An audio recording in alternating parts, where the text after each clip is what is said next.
Oh my gosh. All right. Here we go. Time for even more Blu-rays. What's going on, everyone? Welcome to the Cobwebs channel. My name is Daniel. This is the place where we're dusting off old movies, and today I have got another Kino Lorber Blu-ray haul. Kino Lorber, one of my favorite Blu-ray companies, and I believe it was last week or maybe a couple weeks ago, I did a haul video of my Winter Wonderland sale haul, and I said part 2 was coming. Part 2 is here. I ended up putting in 2 orders because a good friend of mine gave me a couple of recommendations that I really wanted to see, and we're going for great prices.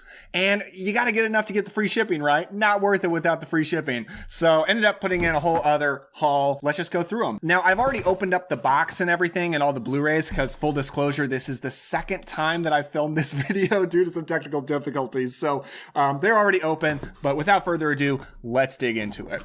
So first of all, we've got Shakedown, which is a film noir from 1950. Yes, from 1950. And it is starring Howard Duff, Brian Donlevy, and Peggy Dow. Oh, and Lawrence Tierney. Let's just take a look at the synopsis here. So 2-bit press photographer Jack Early, who is played by Howard Duff, is sent to snap a shot of notorious racketeer Nick Palmer, who takes the unscrupulous shutterbug under his wing. Jack decides to bite the hand that feeds him and sets Nick and another crime boss against one another. All the while, he seduces and manipulates newspaperwoman Ellen Bennett and Nick's mole Nita. Eventually, Jack must pay for his wicked ways in this hard-hitting double-crossing film noir with shadowy black and white photography by Irving Glassberg. So you guys know me, you know that I love film noir, and this was one that was recommended to me that I had to see. It sounds kind of like Nightcrawler, the Jake Gyllenhaal movie that he was snubbed for an Oscar for, where he's kind of a skeevy news photographer who gets involved in the crime that he's taking pictures of. That's what this description reminds me of. So very excited to check this out. You know, I always love to see a classic black and white noir. The other movie that my friend recommended to me was The Enemy Below, which is a submarine movie from 1957. I'm really into like 50s and 60s movies right now. And the thing that really intrigued me about this movie is it's actually directed by Dick Powell. Dick Powell, actually I've got another Dick Powell movie in here, but not as an actor, not as a director. He was a fantastic actor who played Philip Marlowe in Murder, My Sweet. He was in those Busby Berkeley musicals like Gold Diggers of 1933, one of my favorite movies. He was just such a versatile actor. He could really do it all. Pitfall, great Kino Lorber film noir that he stars in. And this is one that he actually directed. So very excited to watch this. I'm not always the biggest war movie fan or submarine movie fan, but I'm trying to get more into it. I've been slowly finding more war movies I can get interested in. The great Robert Mitchum and Kurt Jurgens star in this gripping World War II drama about an American destroyer and a German U-boat stalking each other at sea. Mitchum and Jurgens, their character names on there, try to outthink and outmaneuver each other in this engrossing duel of wits as the chase becomes a deadly game of chess in which any mistake can bring instant disaster. Winner of the 1957 Academy Award for Best Special Effects, The Enemy Below was directed by Hollywood star and frequent director Dick Powell. Yeah, this sounds awesome. I'm really, really excited to watch this. Only 98 minutes. This is back in the day when a big, prestigious war movie didn't have to be 3 hours long. 98 minutes, that's a real accessible runtime. Very excited to watch The Enemy Below. Oh, and only one of these is alternate cover art I've already seen, but you can take a look at the disc right there. Next up, I've got a couple of 70s crime movies that I'm very excited to watch. First of all is Thunderbolt and Lightfoot with Clint Eastwood. Clint Eastwood, a legendary actor that I've honestly paid very little attention to through most of my life. I'd seen the big movies like Unforgiven, Dirty Harry, the Dollars trilogy, Gran Torino, you know, a lot of the bigger classics, but a lot of his older movies I hadn't watched until last year. I actually made it a point to watch all of his Westerns.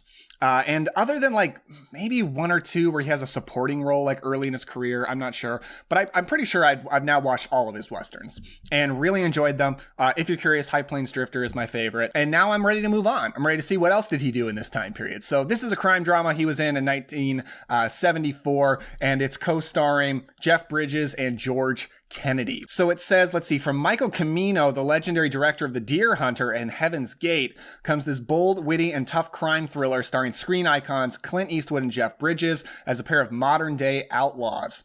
Thunderbolt, who is Eastwood, is a former thief whose razor-sharp wits and steely nerves made him a master of his profession, but he's about to re-enter the criminal world with a new partner, Lightfoot, played by Jeff Bridges, a brash young drifter whose energy and exuberance give the veteran a new outlook on life. Yeah, sounds really fun. Love a good crime movie from the 70s, and I've heard this movie has like a light and fun tone to it. I've definitely heard a lot of people recommend it. I'm very excited to check it out. This one's got a good bit of special features. Audio commentary by film critic Nick Pinkerton. For the Love of Characters, featurette with Michael Cimino. 60-second and 30-second TV spots. That's really cool. TV spots from the 70s. You know, that's not an easy thing to come by. That's awesome. 60-second radio spot and theatrical trailer. By the way, I forgot to name special features, but The Enemy Below does not have special features. And Shakedown has an audio commentary by professor and film scholar Jason A. Ney, and trailers. So that's the first three. And now I've got 3 more movies, 6 movies total. Let's get to it. Really excited to watch this movie for the first time. By the way, almost all these are blind buys. I got one favorite movie in here that I wanted to add to my collection, and the rest are all blind buys. So this is The Silent Partner, starring Elliot Gould and Christopher Plummer and Susanna York. Yes. Elliot Gould, some people might just know him as Ross and Monica's dad from Friends, but he was actually a fantastic actor, primarily in the 70s, but in other decades as well, of course. But yeah, he was in like The Long Goodbye, a lot of really great movies in the 70s. And this is one I've been meaning to check out for a long time. It's actually a Christmas movie. You can see Santa Claus on there, a Santa Claus with a gun. It's actually a Christmas crime movie, so I kind of missed my window to watch it, but, you know, maybe I'll sneak it in here before spring comes around at least. And this is a bank robbery movie as I understand it. And essentially, Christopher Plummer comes to rob the bank that Elliot Gould works as a teller at. And he decides to use this as an opportunity to steal some money for himself. That's what I know about it. And it becomes kind of like a game of wits between him and Christopher Plummer on who's actually going to get this money. I've just heard nothing but great things about it. It's from 1978. It's 106 minutes long, and it is rated R. As far as special features, it's got Think of a Number, interview with star Elliot Gould. Every time like they give an interview a name, I feel like it's very dramatic. Audio commentary with film historians Howard S. Berger, Steve Mitchell, and Nathaniel Thompson. It's got a radio spot and a theatrical trailer. Yeah, gotta love seeing a movie with young Christopher Plummer, right? You know, I mean, we've seen him old for so long because the man worked for so long. Such an awesome actor, and gotta love getting to see him young, like in The Sound of Music or something like this. Okay, and if you're still watching, you're probably enjoying this video at least somewhat. Would really appreciate a thumbs up. That definitely helps the analytics, the algorithm of YouTube. So any bit of support like that, especially one that takes 0.5 seconds, would be much appreciated. And if you like videos about old movies, this channel is basically my exploration through the history of cinema. I really love stuff from the 30s, 40s, 50s, 60s, 70s. I mean, I love old movies. And if you want to join me on that exploration, give us a subscribe. We'd definitely appreciate it. All right, next up is Christmas in July. Actually, not a Christmas movie. This was just called Christmas in July because it's summertime and people are getting presents. This is actually a favorite movie of mine, and I'm very excited to finally own it. It's starring Dick Powell, as we mentioned before, and Ellen Drew. It's from 1940, and it's directed by Preston Sturges, written and directed by Preston Sturges, who was actually one of the earliest writer-directors in Hollywood. For a long time, writers and directors were pretty much always separate people. They did not let writers direct. But he wrote a script called The Great McGinty, which is a really good movie.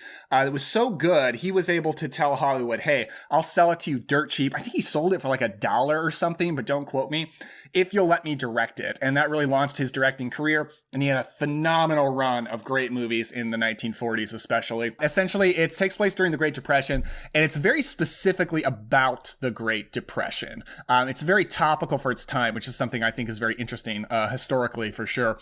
And it's Dick Powell and Ellen Drew. They are a couple who want to get married, but they don't feel they can because they're so poor. They don't really have any money for a decent house or a decent life, really. But he's always got these schemes going. He's always like, not criminal schemes, but always got these contests he's entering to try to win a bunch of money. And he enters a coffee company slogan contest, the coffee company he actually works for. His slogan is, if you can't sleep, it's not the coffee, it's the bunk. Because his whole thing is coffee doesn't actually keep you awake.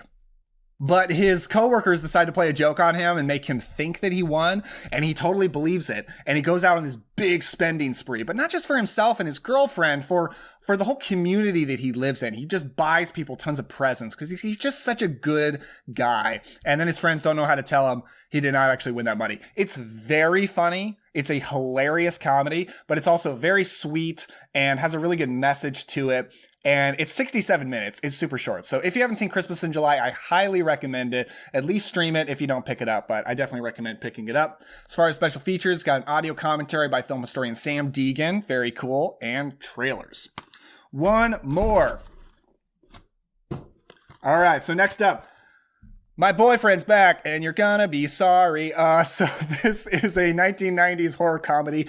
I really like horror comedies from this era. They're so dumb and dopey. Once Bitten with Jim Carrey, Transylvania 65000 with Jeff Goldblum, really fun stuff. This is My Boyfriend's Back from 1993. I've always wanted to see this movie, never actually did. I just like cheesy, dopey comedies from this era.